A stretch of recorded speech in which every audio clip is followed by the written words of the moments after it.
손해보기 싫어서 라는 드라마는 가벼운 코믹과는 다른 무거운 사회 문제를 다루고 있습니다. 작가님이 사회를 보는 따뜻한 시선으로 잘 자란 아이들의 해피엔딩을 드라마로 표현하였지만 병든 사회를 어떻게 풀어나갈 것인가 사랑이란 주제로 유쾌하게 풀어내셨네요. 1. 손혜영 이름의 의미.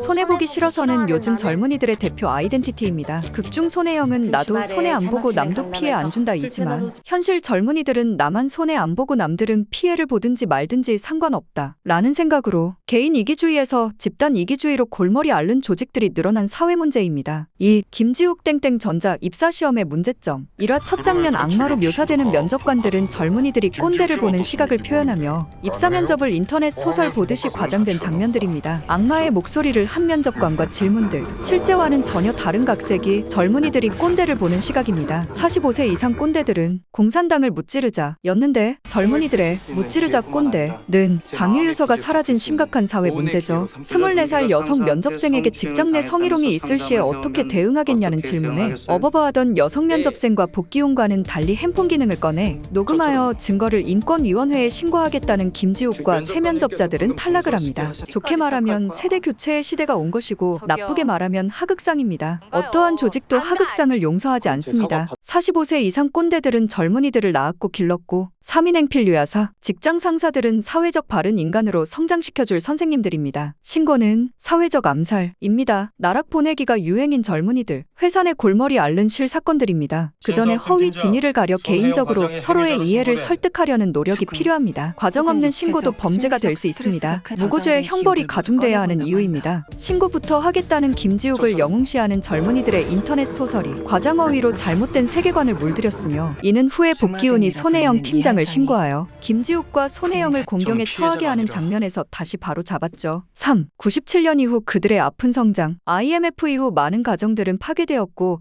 사회는 흉흉해졌습니다. 그 시절 어린 아이들은 어떻게 성장했을까요? 가정폭력에 시달리던 아이들과 보육원에서 보호해주지 않던 아이들을 따뜻하게 돌봐주던 위탁모 이은옥 여사님은 직계딸 손혜영의 질타를 감수하면서도 자신의 신념을 이어나가고 있었습니다. 난 동의한 적 없어. 내가 써야 할 우리 집 공간, 내가 받아야 할 엄마의 사랑과 관심 나누기 싫다고 수십 번 수백 번 얘기했어. 근데 한 번도 내 얘기는 들어주지 않았어.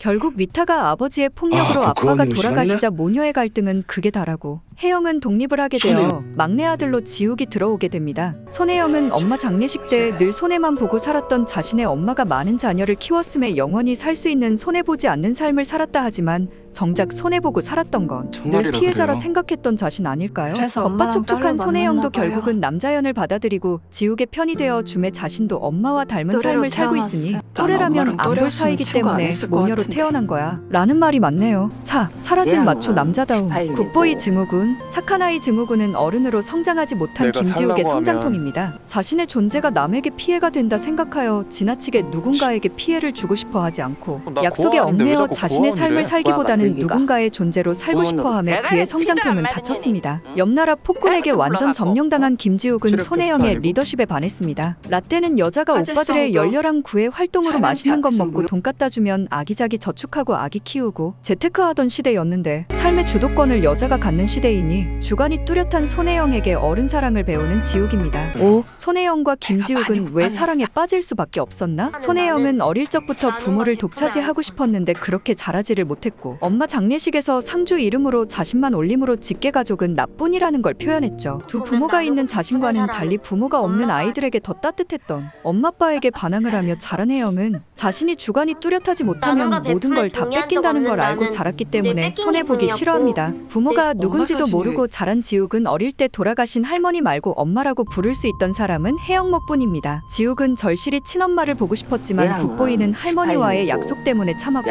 혜영을 사랑했지만 혜영모와의 약속 때문에 참았죠. 지욱이 가장 갖고 싶은 건 버림받지 않을 가족입니다. 혜영은 그런 그에게 그냥 등신 머저리 개오구 새끼야! 라고 말합니다. 그리고 엄마의 장례식이 끝난 뒤 너 이제 자유야. 지켜야 할 약속 없이 나를 지켜줘. 내가 나일 수 있게. 라고 말하고 결혼 반지를 빼고 이별을 고합니다. 오공주는 이 장면이 가장 눈물이 났고 모질고 나쁜 년이라 생각했죠. 와줘서 작가님이 너무 6개월 고맙다. 뒤 자유를 누리고 온 지욱이 내가 가장 행복하고 손님이 편한 사전 곳으로 침대만큼 돌아왔어 편하진 라며 않더라. 지욱과 혜영을 해피엔딩으로 끝내주지 않았더라면 못이 중헌디 10%를 둘이 있는 게 중하지. 사랑해. 좋아하면 같이 살지 뭐가 그리 복잡하냐 아무 계산 니들은 없이. 하면서 짜증 잔소리 하고 있었을지 나는 너를 모르지만 역시 가장 매력적인 사람은 사랑하지 나보다 먼저 깨달은 행동력과 용기 있는 글로벌 리더 손혜영이었어요. 그리고 그녀에게 배운 을은 사랑 김지우, 누구에게 매이지 않고 진짜 마음을 찾은 사람 을 손혜영은 기다렸던 겁니다. 가스나 그래서 아침밥 꼭 차려줬구나. 남자 꼬실 줄 아네. 남자의 권력은 밥심. 평생 그 마음 다잡고 잘 살아라. 혜영과 지우가 사랑한대이. 꼭 날마다 해피. 아쉬운 점을 들자면 여배우의 매력과 리더십이 극 작가님이 전체를 이끌어 봉사를 나가는 조건으로 역할을 하기 선처를 때문에 해주셨고 귀염뽀짝 플러스 그래서 카리스마 연기력이 그걸 뛰어난 빌미로 여배우를 자연을 안 캐스팅하느라 고심했을 텐데 너 손혜영 제정신이야? 역의 신민아가 33살 역 소화를 다 잘하였지만 필요하죠. 이 30대 하셔가지고. 연기력이 되는 여성 로코 마음을 유망주가 녹이려고 이리도 없나? 했더니. 라는 생각이 들기도 했습니다. 로코는 감독이 관객들을 진짜 연인이라고 속이는 작업이 완벽해야 하는데 감독의 뛰어난 연출력에 맛있는 거 비해 권력이 없는 건지 착한 어부인 건지 주변들의 휘둘리는 사심으로 빼어난 대본에도 불구하고